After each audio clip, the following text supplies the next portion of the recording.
gentlemen, welcome to the main event. Let's go.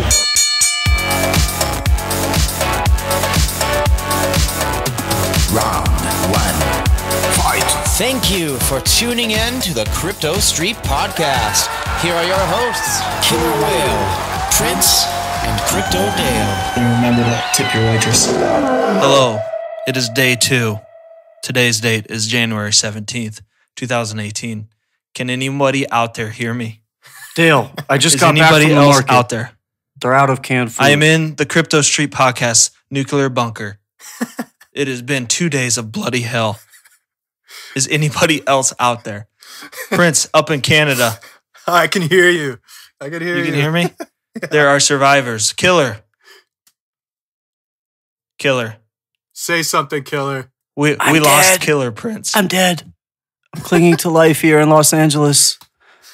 Beautiful day, by the way, but the markets are shit in the bed. Well, they're finally kind of rebounding a little bit. True. but- Prince, What's up?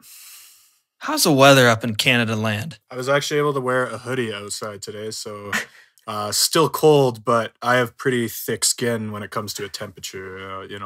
Whatever. I'm Canadian, right? So Not only temperatures, but you have thick skin with Twitter people trying to get at you. yeah, I've been called a lot of mean names on Twitter. Even anonymous Twitter accounts have feelings too. True. Yo, I just got a message. I think I sent it in the pod from some guy today that's like, "You're soft as hell, dog." And I was just like, okay, whatever. For no reason. Whatever. Just you're a fucking loser, All right. bro. Yeah, and I'm like, well, then why are you following me, bro?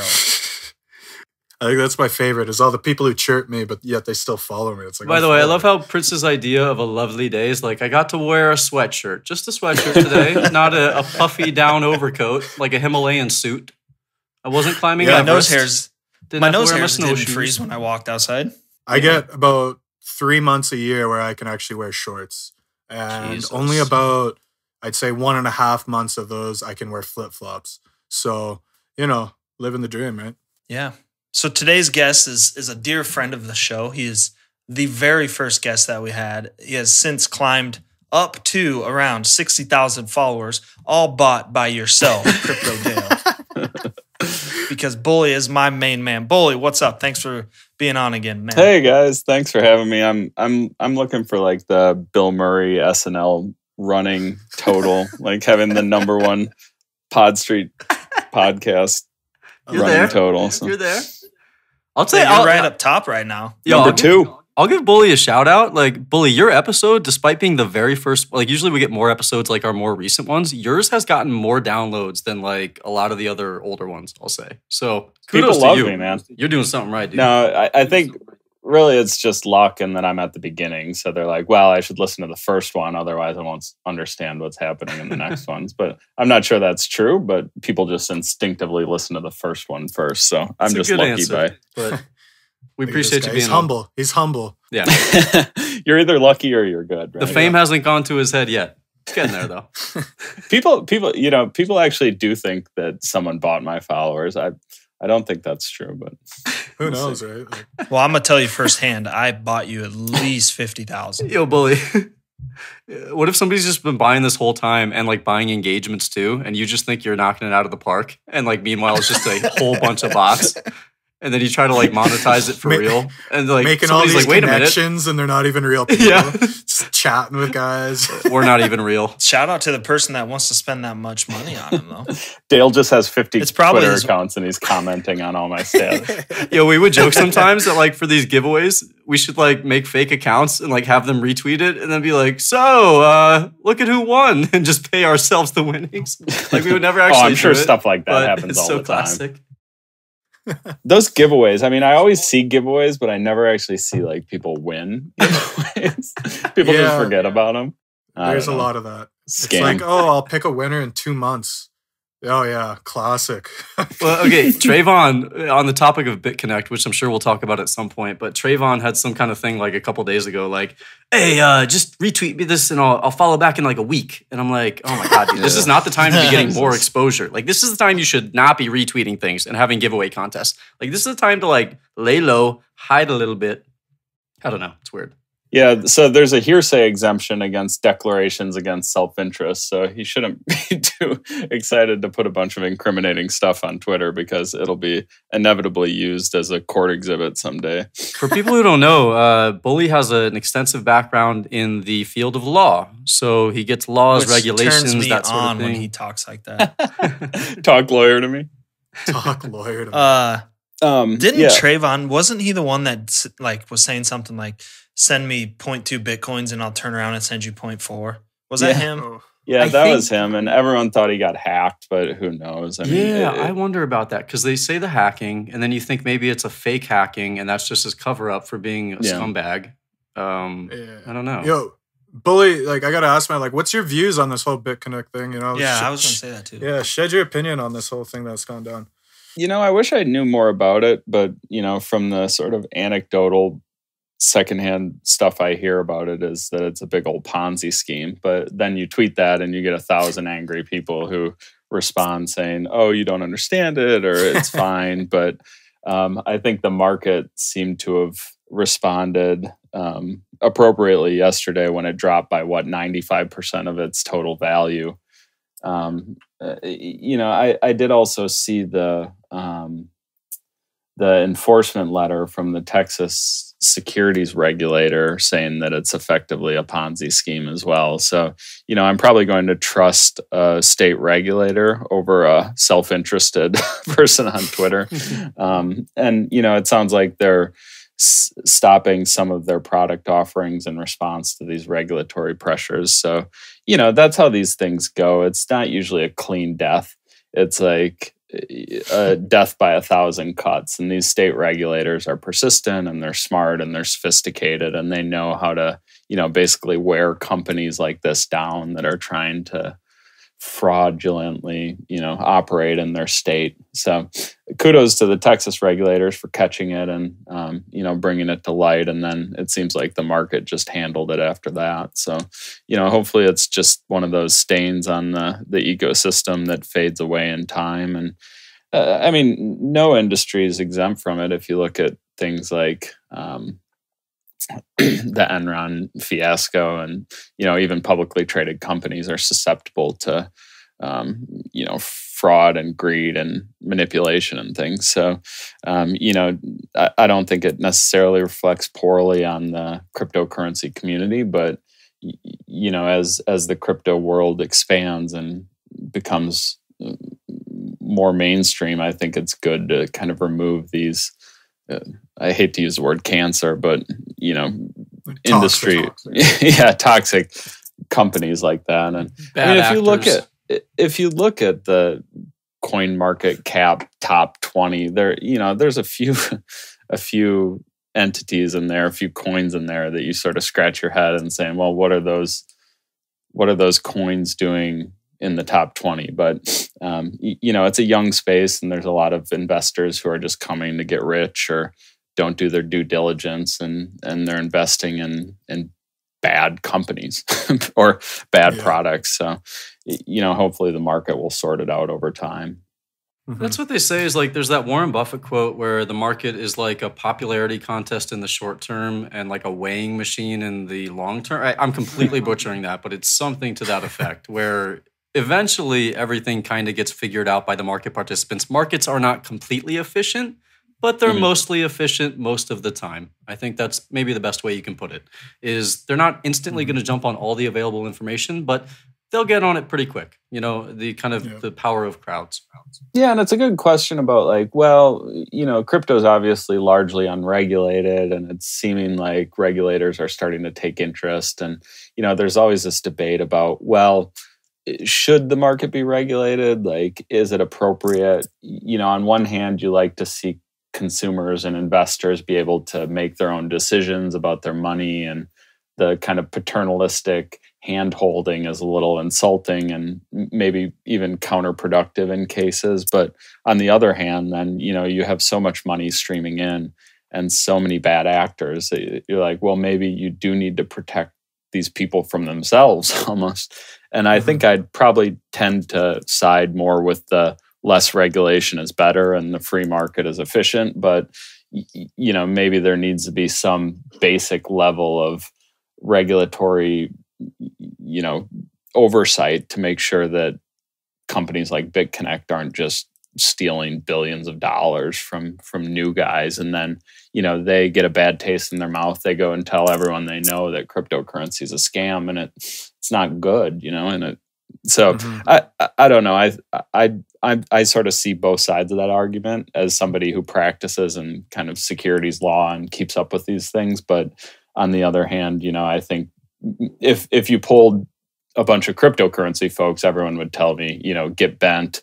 Why would you want regulators in this space? But, look at the Texas securities regulators here. They were basically the entity to really shut Bitconnect down. Yeah, sometimes they do help. And the thing is too, we laugh at some of the things new people say in this space, but we were at that point at some point too. I mean, I had somebody in BabyPod. For people who don't know, BabyPod is our public kind of version of our chat group, The Pod. Anyway, we had somebody in there who goes, are Bitconnect and Bitcoin the same thing? It seems like they're both dying. And I'm like, oh my God, they share some of the same letters and they sound kind of similar, but they're very different things. But people don't really get this. And it's funny and we make fun of it, but a lot of people kind of think this kind of stuff, and there's a lot of misinformation. I think we've all been reading, Reddit or Twitter, and we see things all the time where we're like, well, you're blatantly wrong. And at a certain point, you get tired of calling it out. So you just let it fly, which is maybe not a great thing either, but it's really pervasive in crypto just because it's so complex and it's such a tough thing to figure out. There's so many different aspects of it to understand. There are a bunch of confusing parts, and look at Bitconnect's ticker versus Bitcoin Cash. It's some is BCH, some is BCC, and so people were buying Bitconnect when they meant to buy Bitcoin Cash, and then add in the fact that Bitcoin.com is controlled by Bitcoin Cash. It's it takes a long time to get your arms around some of these issues and figure out who the bad actors are, who the good actors are, and where to put your money, basically. So I don't know. Some consistency and standards might be useful, but at the same time, maybe it's more harm than good. I don't know. I don't know the answer to that. I'm curious, Bully, in your opinion, what can happen to these guys behind Bitcoin or Bitconnect? I mean, are we talking jail time, fines, or what are you thinking? Well, I'll just wildly speculate because I don't know enough about it. But if you're engaged in intentional financial fraud, that could raise the level of criminal charges potentially. And then obviously state regulators have powers of enforcement, which can mean fines. It can potentially even mean jail time if you're breaking laws and things. And then on the other side of the aisle from the kind of criminal side is civil side of things where say you're already seeing them. I mean, you could have a class action lawsuit against the founders or the company itself. And I saw last night that there's plaintiffs law firms already filing class action lawsuits against Bitconnect. How successful those will be, who knows, because it's such kind of a wild, unregulated industry. But the burden, from my understanding too, the founders are anonymous, so it's really the promoters that are kind of. That's what I was going to ask too, is if the promoters could get in trouble as well. I saw a screenshot of Bitconnect presenting on some stage at some conference, and I saw this maybe a month ago, but I saw a screenshot of all these guys with this big Bitconnect presentation in the background. They all look so excited. I'm like, are you guys crazy? You're putting your faces out there all gung-ho on this stage in front of thousands of people, and this is an obvious Ponzi scheme. And I think that was kind of tough to realize if you don't have experience with securities, with law, with these sorts of criminal cases that have taken place in the past. But this was a very obvious Ponzi scheme. It wasn't even the scary kind of thing to call out because it was so blatant. I mean, I think it really goes to show what were the mentality of the market and how it's been. It's been such a mania, right? Anyone who says it hasn't been is just being naive. People are coming in, trying to run in hand over fist, just throw money in. I'm reading stories of these people who lost money in Bitconnect. There's a guy, he lost over $500,000 and it was a business loan and it was all in Bitconnect. You know what I mean? We will sit here and we'll say, wow, what was he thinking? But at the same time, I think we can all agree that it's if you don't got experience in this stuff, you're probably going to really, your emotions are going to run you. And especially in crypto right now, because it's been such a mania, right? Everybody thinks this is their get rich quick meal ticket. And, there's nothing that's going to go wrong. And I think this has just been a clear example of, you got to do your due diligence, and you really got to take it seriously, because, you just never know. This is crypto. And even, aside from the fraud and like the Ponzi schemes, look at CNBC walking people through how to buy Ripple at the very tip top. It's like, these, you can't trust anyone really, and you shouldn't trust anyone blindly. You should always, new guys listening, you should always do your own research, do your diligence, know what you're investing in, know what you're buying in, look at the charts, make sure you're not buying in a pump or at the top. Sort of all of these truisms you hear over and over are truisms for a reason, because they're time tested and they work. So, I guess if you take away anything from this, make sure to look into what you're buying and understand what you're buying. If you look at Ripple's a great idea. Ripple's a great company, but one of the things people say about it a lot is, well, the tokens don't actually do anything. So, I'm not even really sure what the point of XRP is. Well, I do think Ripple, when they present this to companies, the companies can gain efficiencies in terms of cost and speed by using XRP versus the local fiat currency. I think that's the argument.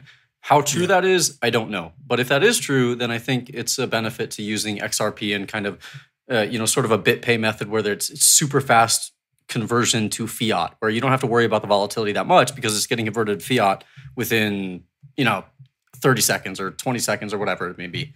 So I think that's one of the advantages of XRP. Going back to sort of regulation and fraud prevention in the space, it's really hard to say, because there's a strong part of me that wants to go to people who got defrauded and go, hey, you got to do your own research. If you're putting money into something, you better research on it. You better read about it. You better watch videos on it. You better talk to people about it. But on the other hand, I know there are so many ideas that I had when I first got into crypto, which was not that long ago, where I know they were blatantly wrong now. And in the moment, I was convinced they were correct. And I think one of those things is like the block size debate in Bitcoin. I was completely on one side when I first got involved because I didn't know the technology. I didn't know the potential downsides to, bigger blocks and stuff like that. And that's why crypto is so complex. You really have to learn this stuff before you can have a strongly formed opinion on a lot of it, I think. And back to you, Prince, we were all Killer Prince and I last night, we were kind of chatting about the whole Bitconnect thing because we knew we were going to bring it up today. And Prince, you posted that article of that guy from India on the Reddit forum. Oh, it's tough. That seeing stuff like that really tugs at your heartstrings. He basically said that he was making so much money that he was the richest person in his town from this Bitconnect. He told his mom and dad to quit their jobs, and he said at one point he thought to himself, I need to pull out of this and whatnot. And then, he didn't. So what I'm getting at is also, I think something that a lot of people don't really value or really take to heart is, really listen to your gut instinct is what I'm getting at. A lot of times it's right. And I think you really need to, but at the same time, you got to have a strong, intuition and trust yourself to do that.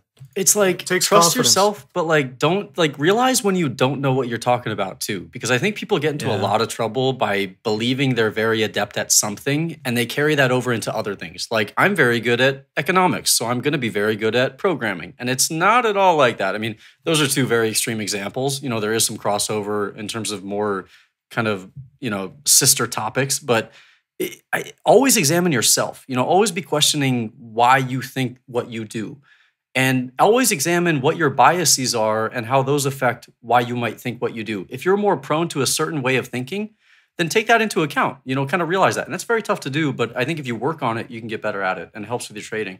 Mm-hmm. For sure. I mean, trading is just getting good at trading is understanding your weaknesses. That's like the best way to get good at trading. And it's taken me a long time to be like, I am impulsive.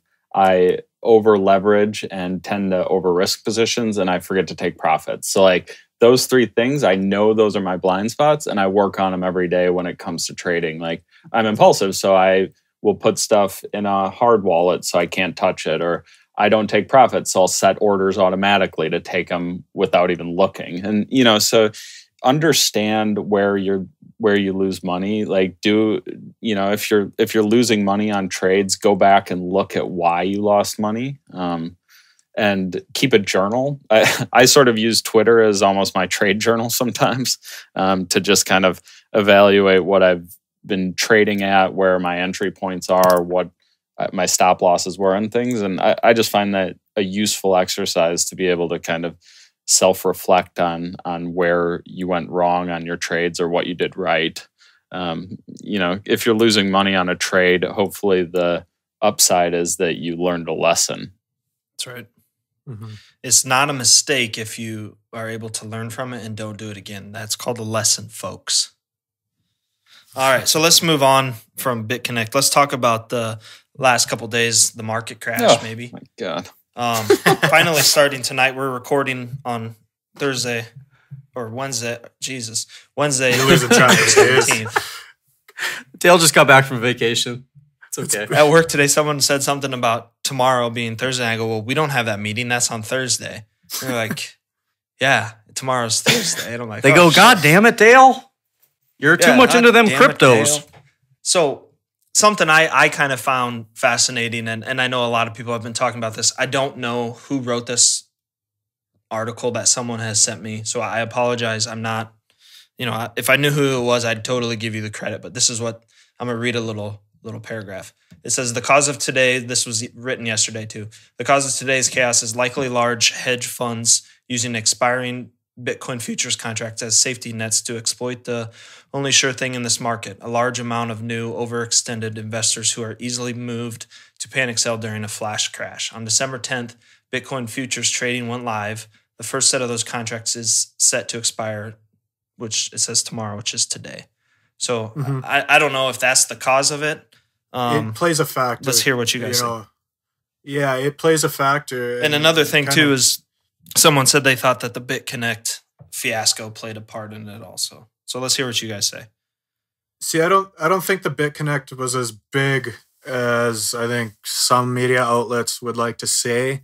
I do think the futures contracts might have played a bigger role because they did expire, and we can see as soon as expiry happened, now we're bouncing pretty nice, and it was just a straight bleed sesh for a while there.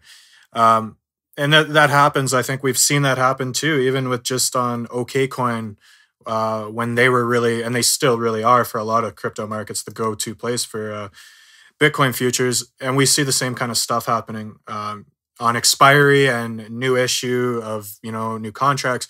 You see a lot of, I call it fuckery, right? It's just a lot of mess in the market, a lot of volatility. So, it's kind of a common thing. But I think even just aside from that, honestly, I think this is a good thing. Like, I think we've been due for this for a little while, Yeah, I agree, man. There's a lot of stupidity right now. Yeah, So, it's like, people always want to search for a reason when price action happens up or down. They go, why did everything go up today? Why did everything go down today? And the honest truth is, a lot of the time, there is no reason. People will look at what's happening in the area and pin it on something that's happening and go, oh, it must have been because of that. Oh, it must have been because of this. But a lot of the time, it's just market action. Shit happens. You cannot explain random movements in the market. You can't do it in the stock market. You sure as hell can't do it in the crypto market. And if you spend all your time, trying to dial down in terms of why this is happening, you're wasting your time. Just look at it for what it is and act on that. And like Prince said, this is the sort of thing where this probably should have happened a few months ago. Like, we probably had it a little better than we should have. The returns in this stuff are absolutely insane. If you're coming from any kind of traditional market, whether it be stocks, bonds, real estate, does not even compare. It's not even close. And so the returns, we get the returns that those kind of assets get in a year or multiple years in a day all the time. So we're going to have days where we fall 50%. It sucks, but it happens. Yeah, no, I'd echo that. So 3 for 3 here. I think it was a healthy correction, and I think it was long overdue.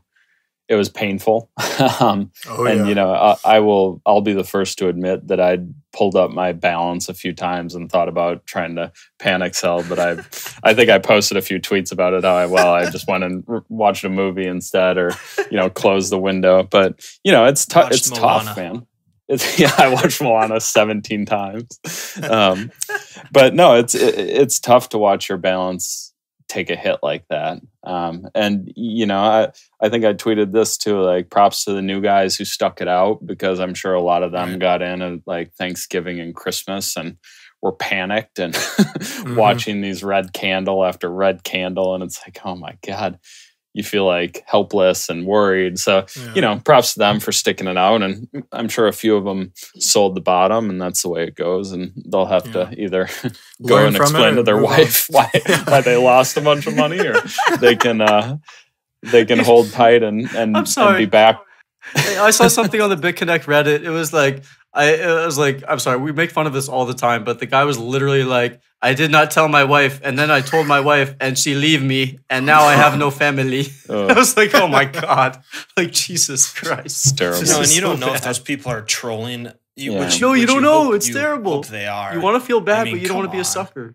And, back to your original question, Dale, I do think the futures expiring played a role. It's funny that everyone said that these futures would bring more stability to the market, but I think they've actually increased volatility, ironically enough. I remember I used to trade options in equities.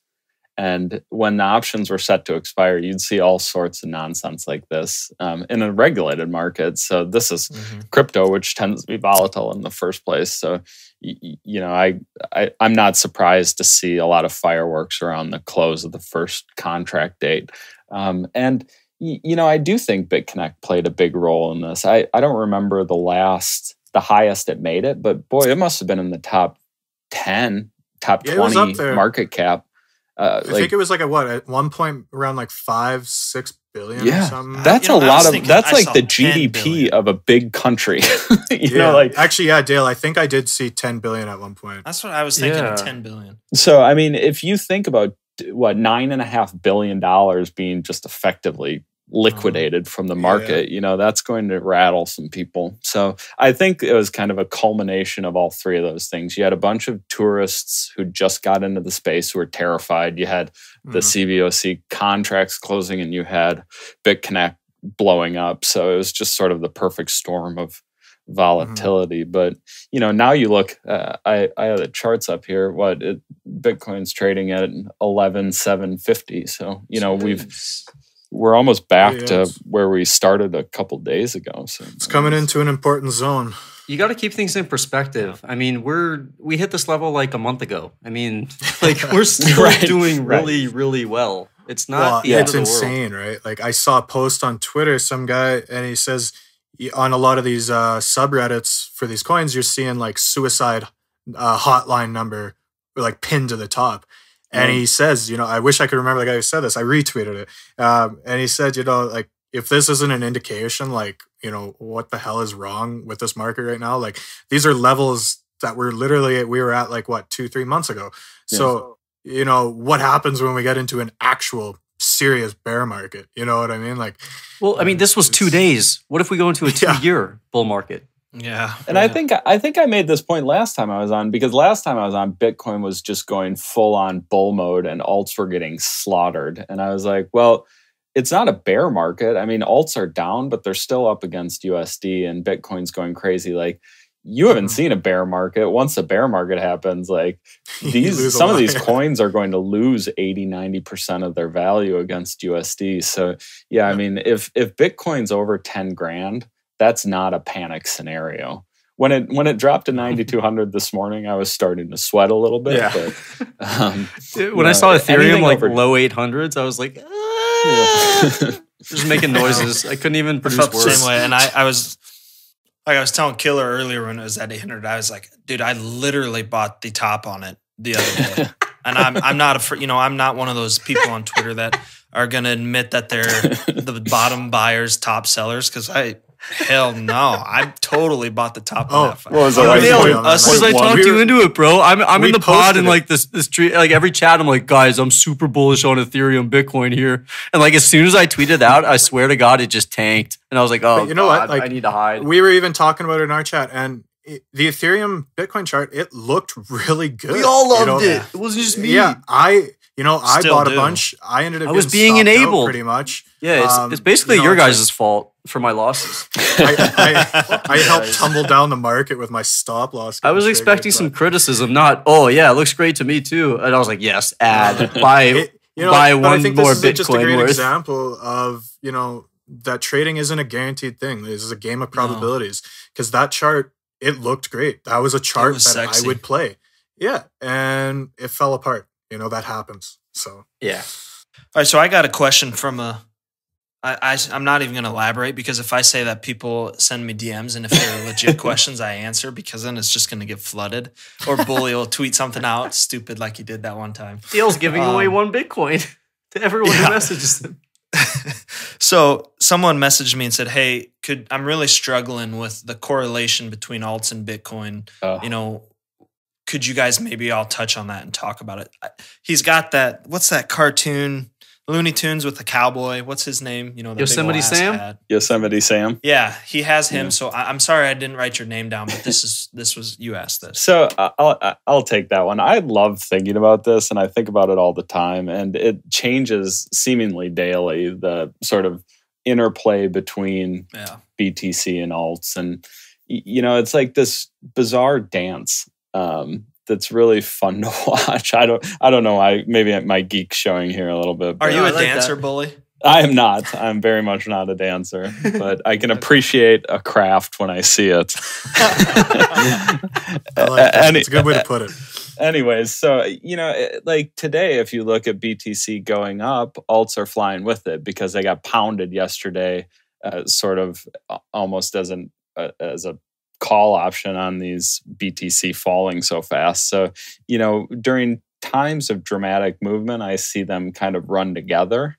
But then if Bitcoin is relatively stable, you know, that's what I look for when I'm trading alts is Bitcoin stable, and do I think it's going to remain stable for a little bit? Like, I think the next couple weeks are going to be awesome for alts because you've seen these huge swings in Bitcoin. So it's going to start to level out a little bit into a triangle or some consolidation. And then you'll see alts really start to pop.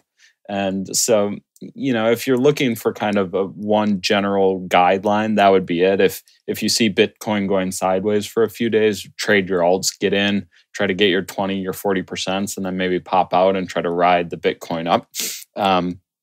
But, you know, then you can have days where Bitcoin decides to have a green candle of $2,000 and your alts get pounded. So, you know, it's just sort of a cat and mouse game where you have to decide when you think basically the big daddy's going to move.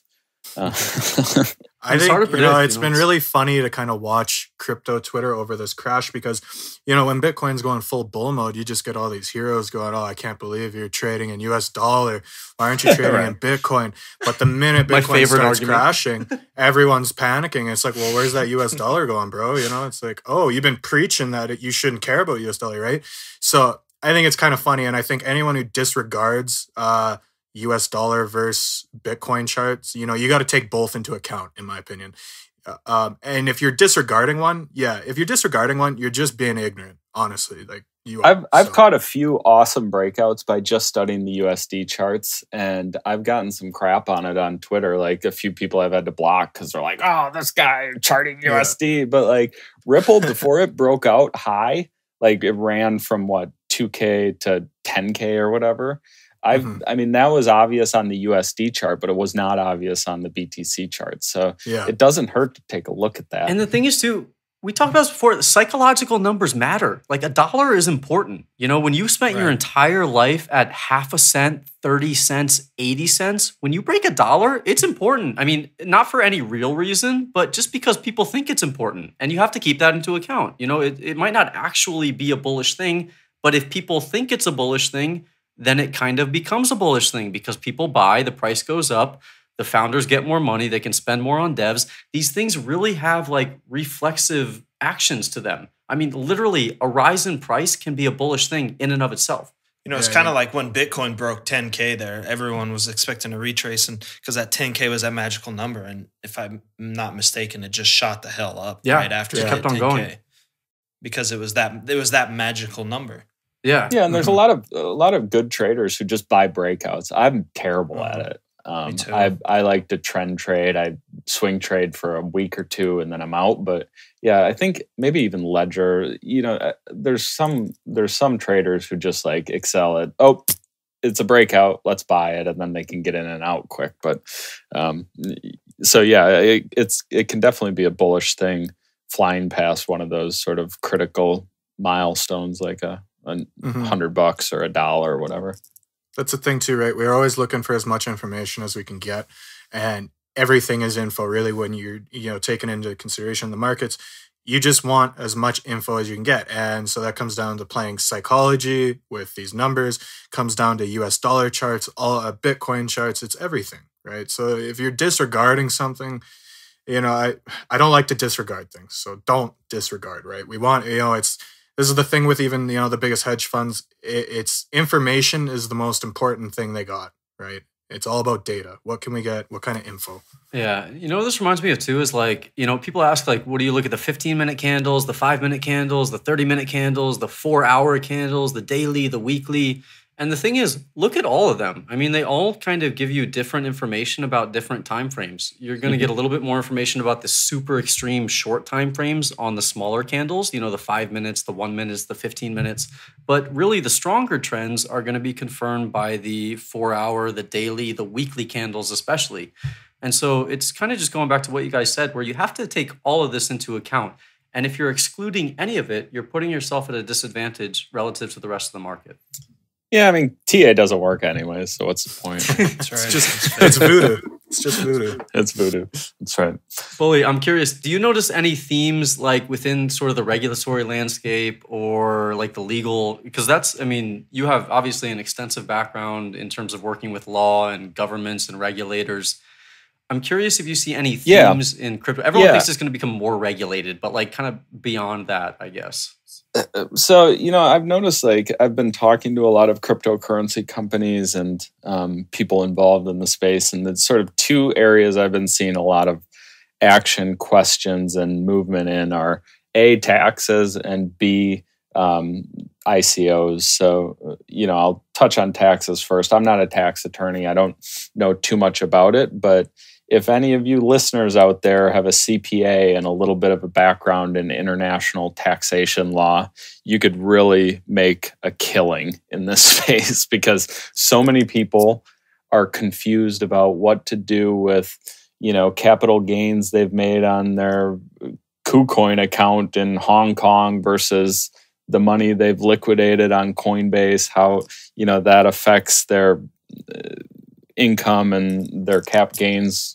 So, yeah, I think there's a ton of questions and uncertainty in that space. If you look at the IRS, the last time they've issued guidance on crypto taxation was, I think, 2014. So, a lot of us, me included, are not 100% sure what to do about taxes this year. Obviously, you're going to report them, but how do you report your gains and stuff? Even Coinbase was like, I don't know. Report Use one them. of these methods. That's not why we brought you on. Wait. People actually trade real money? Right. Of course not. Why would you report a demo account? Yeah. Okay. We're all on the same page now.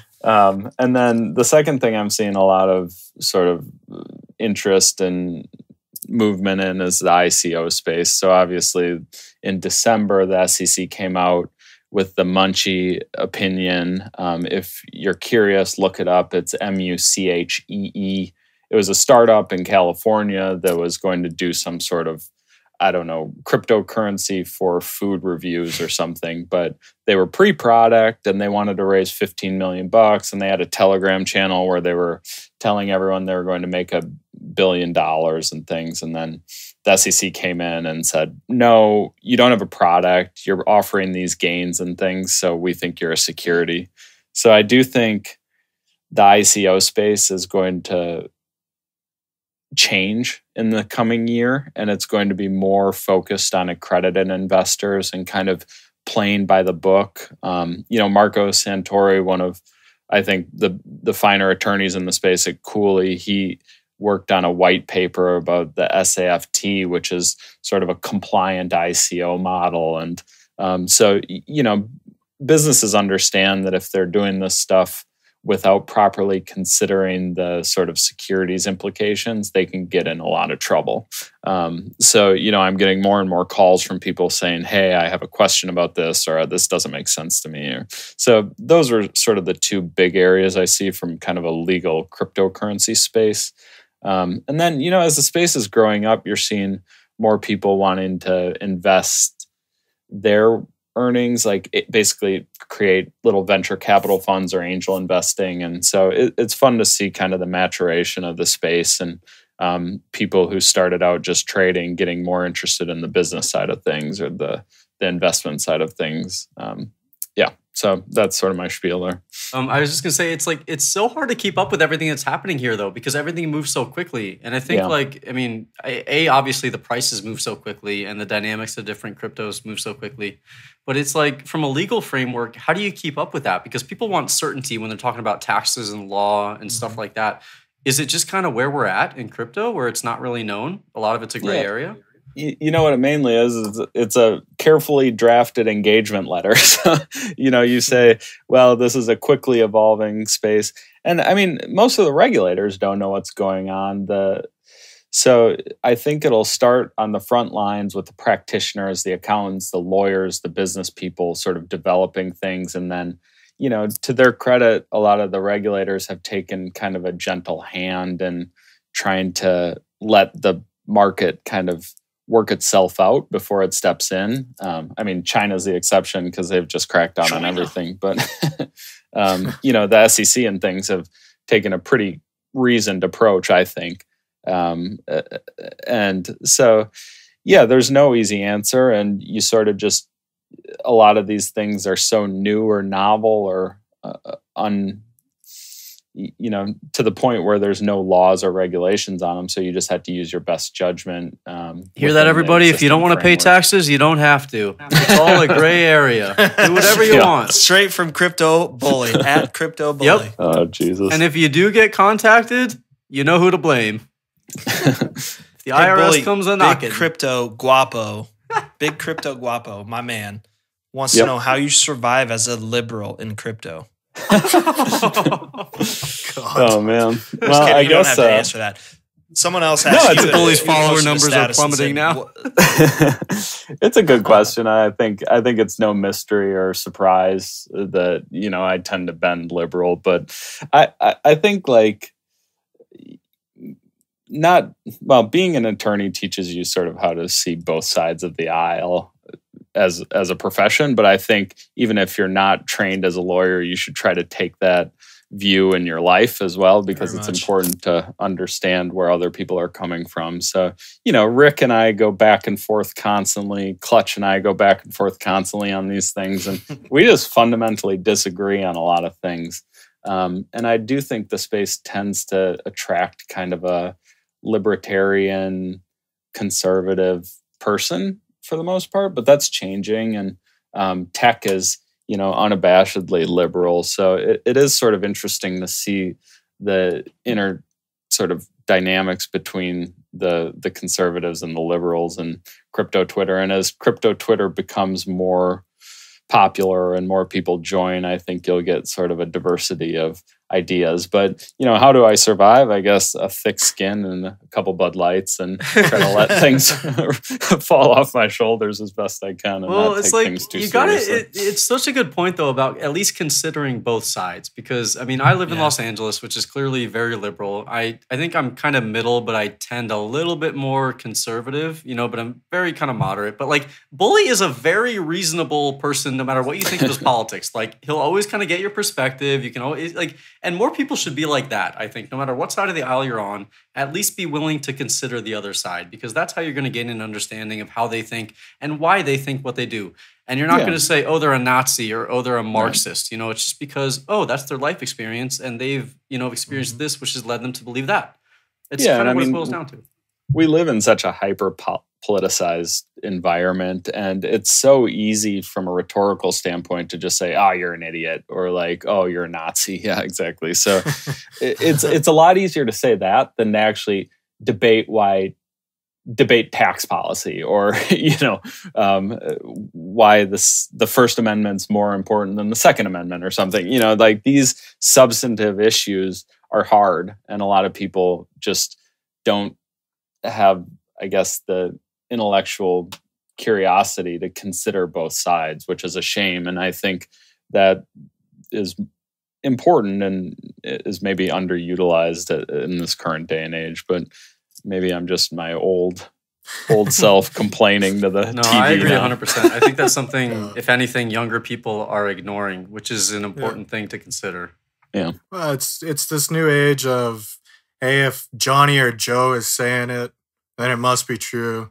Right. And if that's what they think, that's what I should think. And I don't need to And think if you for don't myself. think what I think, you're wrong. Yeah, exactly, you. right? And Yeah. that is the new age. It's You're a just a lot of racist. ignorance. Bitconnect's yeah, a great investment. Yeah, right? It's just All right, a lot of Trayvon. ignorance. And I think we can even go to the Bitconnect thing, right? Everybody was warned, lots of warning, but a lot of people just ignored it. You know what It's sucks though pure about ignorance. Bitconnect is like I had so many thoughts over the past like 4 months where I'm like, okay, I know this is a Ponzi, but like I'm sure I can get like good like 2 or 3 months in before everyone else Oh, catches yeah. on, you Totally know. And felt I that almost too. bought in because I'm just like, okay, I know it's stupid, but like I'm sure there are people dumber than me, you know, I'm which really is a dangerous happy game you to play. didn't, because Yeah. I might have stopped talking to you so much, even though we got the podcast. I just He asks you a question, Prince, and Yeah. you just don't answer. yeah, it's just Well, there's a reason they're called bag holders, right? You don't want to be the last one holding the bag. That's right. Bully, where do you see crypto being 1 year from now? Oh my God. This is a great question. I just don't know. I mean, I could see in 3 months the bubble popping and we have a 2-year winter. Or I could see this party going for another year and reaching like fever pitch tech bubble level of craziness. So I'm not 100% sure, and I'm going to trade sort of the same way. My plan is to kind of hedge out some of my crypto assets over the coming months into more traditional investments like, equities and things. And I'd encourage everyone to sort of think about diversifying as much as they can. But yeah, do that in like 5 yeah, months for sure. though, so I can do it before you do it. So everybody sell off Yeah, your stuff in a exactly. few months because I'm going to Yeah. do it right after this episode. right, I'm going to go dump. You know, I'm just going to market sell everything after this. yeah, it's Oh, funny though. Even on geez. Twitter, you see like there's a lot of people who, I think it was Empty who did a poll. How much of your net worth is tied into crypto, and it was a surprising amount that said it was like over 80% or something, which I was guilty for myself. I'm a young guy. I didn't really have a net worth to begin with, and then I came to crypto. Now I have a net worth, and then I woke up one day and it's like, oh, this is actually kind of scary. Yeah. Yeah. Having all of this just tied to this market. So Yeah. and there is options, if you want to diversify, like, online, you can buy physical metals, gold, silver, and you can use crypto to pay. You got to look at your reviews, but, there's lots of options out there. You know what's tough for me, man, is like I had so many people when Bitcoin was like hitting like 2,000 and all the alts were relatively where they were at that point too, that were going, oh, take some profit, bro. Just take out your initial investment. I would have literally like 30 times less money than I have right now if I had done that. And so I get same that. here. And Yeah. I'm completely off the charts in terms of how much I have in crypto. It's completely unsafe. And trust me, I mean, I have experience doing this for a living. I know I'm retarded, but it's like a do what I say, not what I do sort of thing. And like Prince said, I'm young. It's like, I mean, I never had any of this money anyway. So like if I look back in 3 months and half of it's gone, it sucks, but like it's kind of, I don't really care that much. I mean, if I look back in 3 years and it's way more anyway, then that's better to me, So keep your own time horizon in mind, because it might be 2 years, it might be 5 months, it might be 10 years. I think you got to realize your plan, right? And I think that's a big thing. Like, you say, but when you talk, you're like, yeah, I have it all in, but you have a plan, right? There's a lot of people who don't even think about this stuff. Yeah. So, Just you're considering it. comfortable with that, a good right? If step. you're comfortable with that, then do it, and to anyone else, if you are comfortable with that, you got, the balls, the cojones to do that, then all to it, all to you. And you might come out like a bandit, just freaking cleaning up after it. If you don't got the cojones for it, diversify. With the caveat of don't invest more than you can afford to lose. I mean, obviously, like, investment's risky. Even buying Nike stock is risky, but these are like incredibly risky instruments. So don't go and take out a mortgage on your house. Don't max out your credit cards. Don't do any of that stupid shit. Like, be careful and, manage your risk in a way that's appropriate. Don't endanger your future to get rich quick because, like we saw over the last couple of days, it can evaporate really quickly. So, but I definitely agree. You should have a plan and you should be able to execute on it. Now, even aside from the fact that presumably this is indeed a bubble, because I don't really care what anyone says, I do believe that some of the valuations of some of these companies are completely absurd. Ripple is a great example. So anyone saying this isn't a bubble is, I think, delusional. But when it pops, and it will, there'll be companies that come out of it. There'll be coins that come out of it that change the world. I really do believe that it'll be like, you'll see the Amazons, the Googles, and of sort of the next 20 years. So it's exciting. And I think everyone who's been in the space a while has drank enough of the Kool-Aid that we're all, nodding our heads saying like, yeah, absolutely, this is game-changing technology. And it really is. So, that's exciting to think about what the future holds. Who is it? Naval? I don't know how you pronounce that guy's Twitter account. Naval Ravikant. Naval. Yeah, he said that Bitcoin is revolutionary technology disguised as a get-rich-quick scheme. I just love that line because I think a lot of people, a lot of people come for the gains and then stay for the tech, and I'm the same way. Because the gains are easy to understand. You don't have to have any kind of knowledge to understand. Oh, I put in 1,000, I have 10,000 2 months from then. But the technology takes a lot more time. For sure. Well, Bully, we'll wrap this up. Appreciate your time. I know you're busy. Do you got anything final that you want to throw out there?